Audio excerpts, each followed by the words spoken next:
ጤና ይስጥልኝ ክቡራትና ክቡራን ተመልካቾቻችን መልካም ሳምንት ልክ በሁለት ሰዓት ጠብቁን። አራት ወታደሮቻችን ባለፈው ሳምንት በአዛህ ተሰውተዋል በፈንጅ ነፍስ ይማር። ከዚህም በተጨማሪ የታይላንድ ዜግነት ያለው የግብርና ሰራተኛ ጥቅምት 7 ቀን ተገድሎ ከተጠለፈ በኋላ አስከሬኑ በራፊያህ ተገኝቶ ወደ እስራኤል ተመልሷል።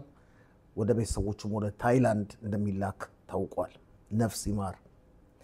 በአሜሪካና በኢራን መካከል የተፈጠረው አለመግባባት እስካሁን ድረስ መፍትሄ አላገኘም።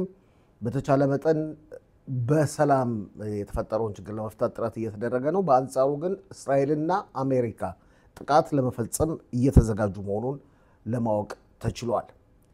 ሃኒውረስ ውስጥ አውሮፓ በተሰኘው ሆስፒታል ግቢ ውስጥ በምድር ዋሻ ውስጥ የመሐመድ ሲንዋር አስከሬን ሳይገኝ እንዳልቀረ ተነገረ።